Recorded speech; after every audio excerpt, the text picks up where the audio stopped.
Alright guys, we just pulled up. Got the float tube out. Getting into position right now. Getting out to some, well, it takes forever to go anywhere on this thing, so it's going to be quite the cruise today. We plan on doing a 6 to 8 hour trip, and we'll see what happens. Stay tuned, guys. Hopefully hook into something. A little bit of ice on the float tube this morning, a little bit of ice on the ramp. It's definitely cold. Check the water temperatures. It's 44 degrees, 45 degrees right now.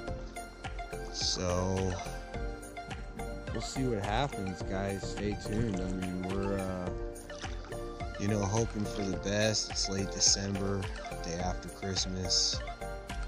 We'll see what happens.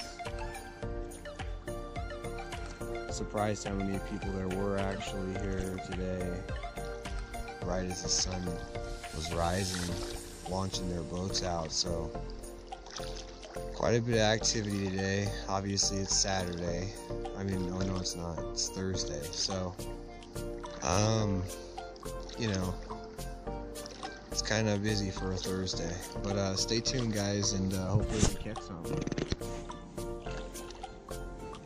Alright guys, here we are. We are just slowly, and I mean painstakingly slowly, making our way across the lake here. Launched out the front boat ramp at Jenkinson Lake, and went around the dock areas, fished that for a while, went around those white round buoys, those large ones by the first dam, fished there just a little bit, cruised my way over here, and now I'm over here near the point here, near the islands, and well, I'm about to be, and so far I thought I had a bite, set the hook and nothing happened, but we'll see what happens. Day is still very early. We got here right around, I want to say 7:30, on the water by 7:45, 8 o'clock a.m. And I think we've been fishing for about a little over about an hour and a half, hour and 20 minutes. And like I said, just the one bite. Stay tuned, and hopefully we'll have some more news to update you with.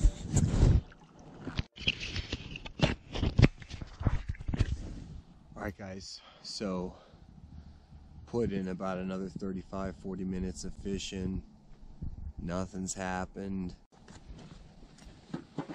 Guys, had to adjust the float tube fins. That's been a real pain in the butt. Learning all these different things about float tubing. It's definitely something for the patient.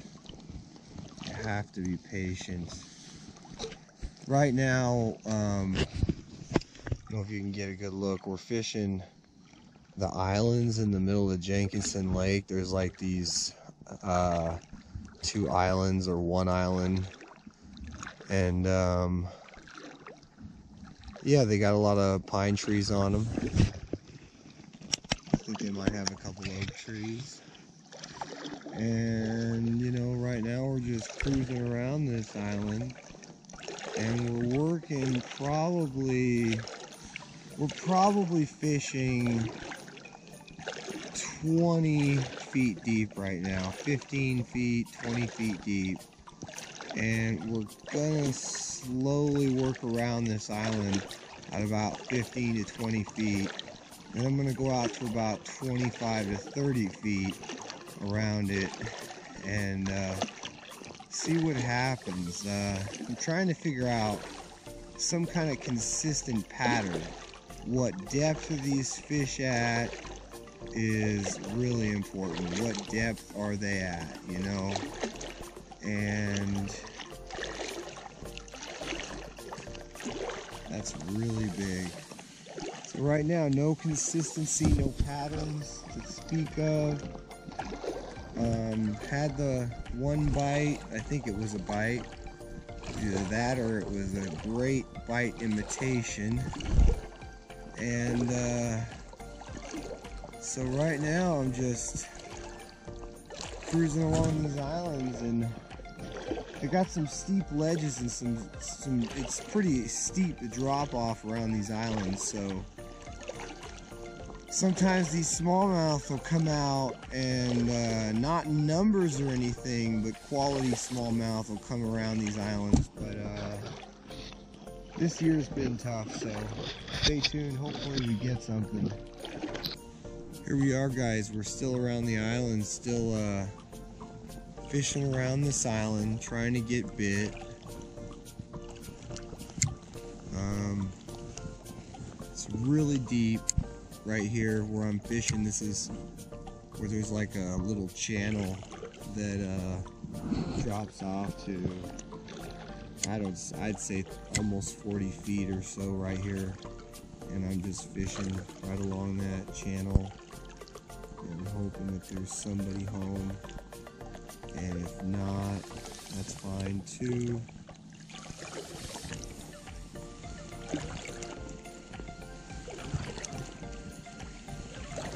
That channel drops off really deep, but then again, all this is pretty deep water, you know. So Jenkinson Lake, if you guys didn't know, is, I believe, 144 or 146 feet deep when it's full, at its deepest point. That's pretty insane, guys. I mean, you know, that's a deeper lake right there, and these fish, you know, these smallmouth bass and these largemouth bass, I'm sorry, the smallmouth and the spotted bass, they're gonna be able to relate to the colder water a lot better than the largemouth bass. Largemouth bass, for those of you that don't know, at Jenkinson Lake, there's not as many largemouth as there are spotted bass. Spotted bass and largemouth bass, though, have taken off in the last 10 years, guys. If you fish this lake, you know, the smallmouth population took a big hit due to the fact that the largemouth and especially the spotted bass, you know, their populations took off. Alright, so we're going to keep fishing. Stay tuned.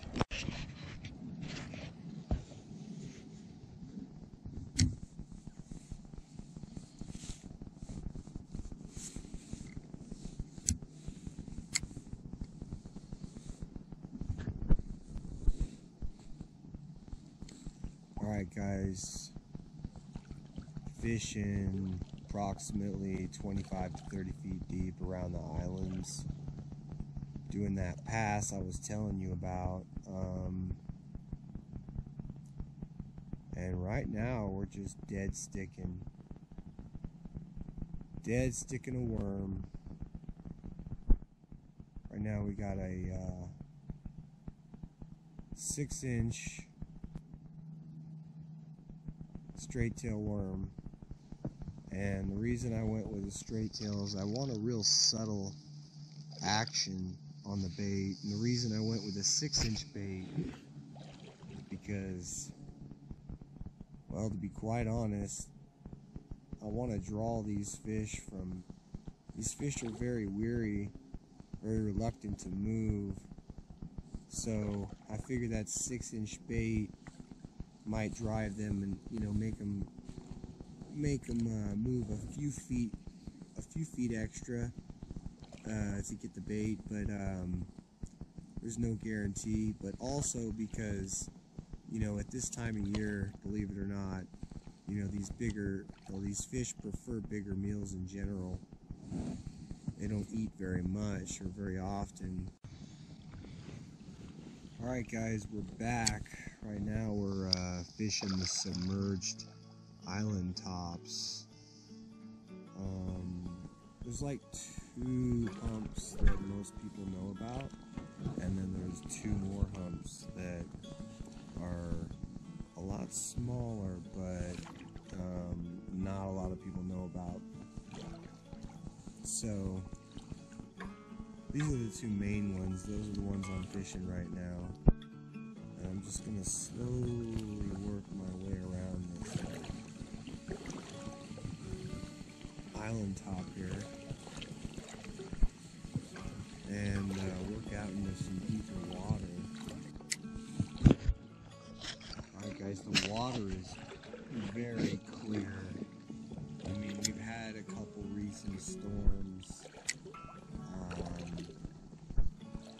but you know, water's still very clear. Jenkinson Lake is a clear fishery for the most part. If you haven't been here, it's definitely clear water fishery. In the spring, you know, that water gets stained. You know, I'm getting out of bed today. I had to absolutely force myself to go fishing. I wasn't sure if this float tube thing was gonna work out. I just wasn't sure about it. But yeah, I mean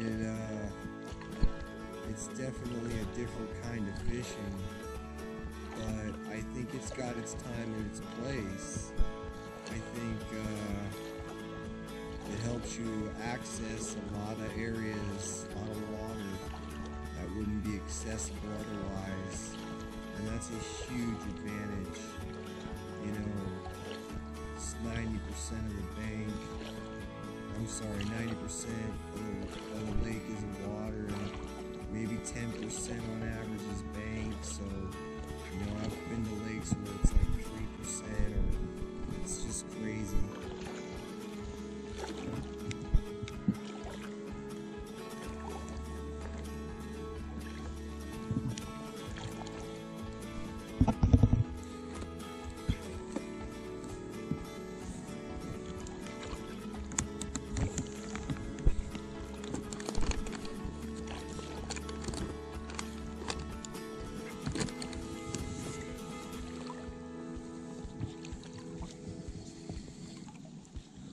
You know, you always, once you get used to a bait you're fishing, rod, particular sensitivity of the rod, I mean, you should know the difference between hitting a rock most of the time.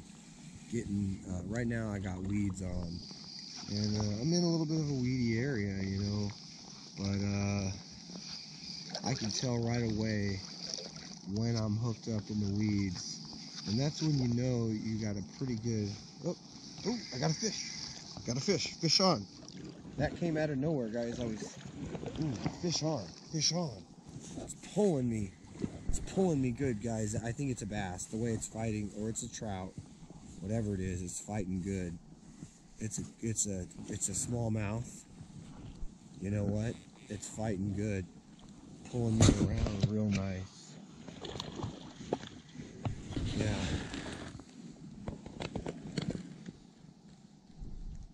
Oh my God, there's a bigger one down there, but holy moly.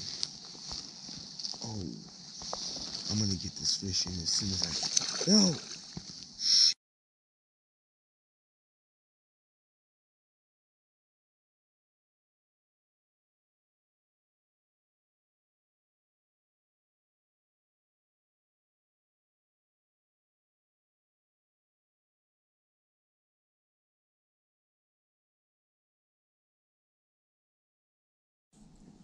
Damn, dude. Oh my gosh, you guys, I'm sorry. I took a moment. I forgot you were on. I was on film. I'm really depressed. Not only did I lose the fish that was like around almost 2 pounds, there was a 6 pound, a 5 or 6 pounder, you know, right next to that fish. And the odds of me hooking that fish weren't very good or anything. It's just, man, to see that fish and know that it could have been that fish that took the bait and not the smaller fish. That kills me. That truly kills me. Man, what's funny about that, guys, is I was in the weeds. And I had a little, weeds on, and I guess the weeds fell off at some point, but I didn't feel them fall off. And right now we're fishing a medium action rod, 6'10", and if you're gonna use a rod, like say every other time you fish, and you know that rod is just constantly being used, it's worth it to invest in a technique-specific rod for whatever you're doing. A lot of these rods are universal too. And yeah, I got it paired up with the Blue Garcia Revo. Yeah, I'm using a 6-pound test right now, going lighter because in truth, it gets down deeper faster. Obviously I can get down deeper faster. It also really helps because I don't have large spools. This is a size 10, so I can spool a larger amount of line on there with 6-pound than I can with the 8-pound test fluorocarbon.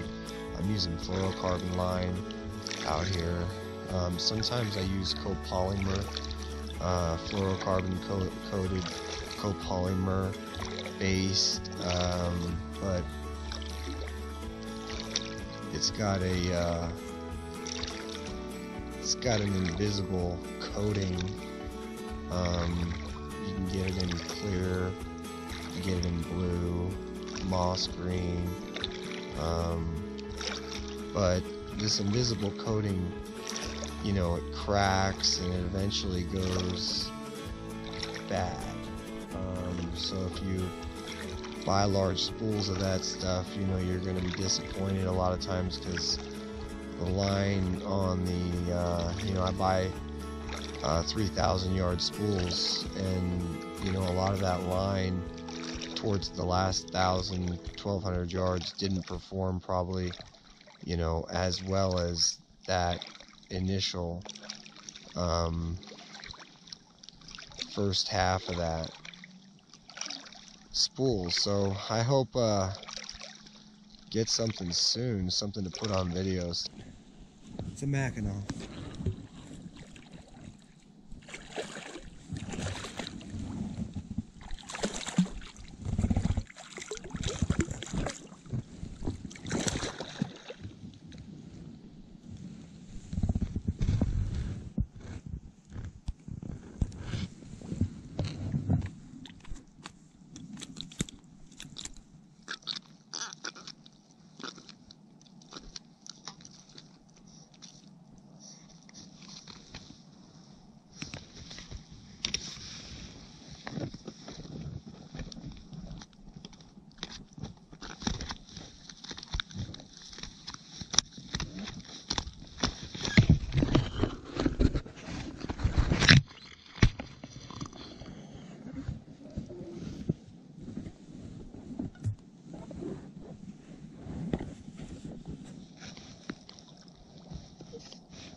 This nice, beautiful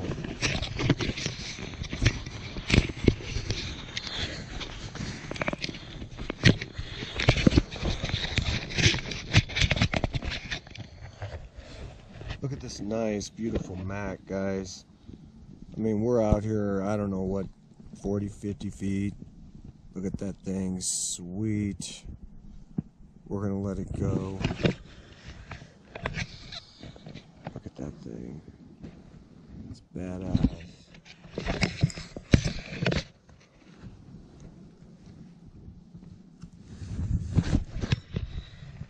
Alright, here we go. I'll let this thing go.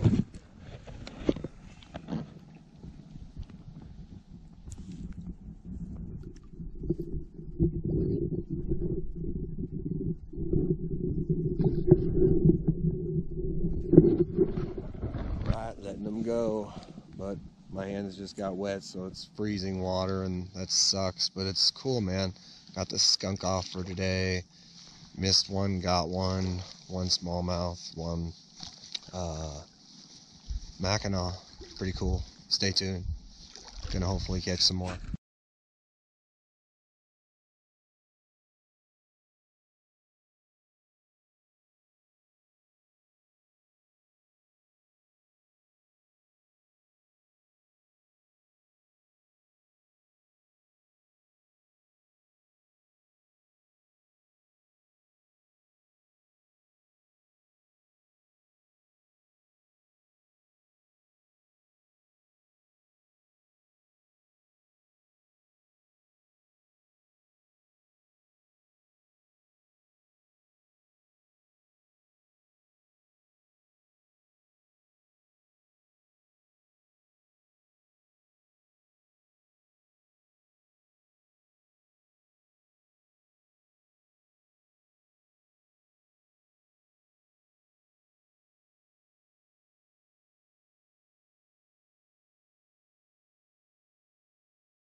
Shoot, it was about 40 to 45, 50 feet, easy. I mean, easy. I'm gonna say 50 feet, closer to 50. I had almost no line on my entire spool, which was absolutely full, and then some. So, you know, picked him up at 50 feet, came out of nowhere. That's pretty cool. Today was really slow, but obviously when you're in a float tube, like, it's always slow to get to certain areas, and then you have a better shot. But for a lot of the time, you've got to, for a large portion or period, you've got to fish areas that really don't appeal very much, but takes forever to get around. So that's the thing, guys. That is the thing.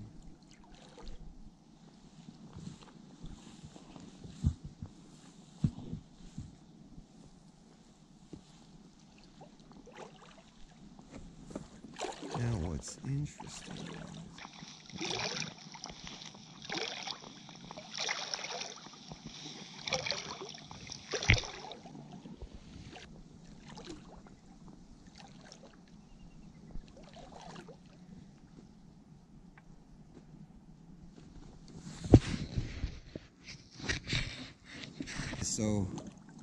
So I hear a lot of people talk about fish your baits slow in the winter, fish your baits slow. And I agree. You know, there are days and there are times when those fish want it slow.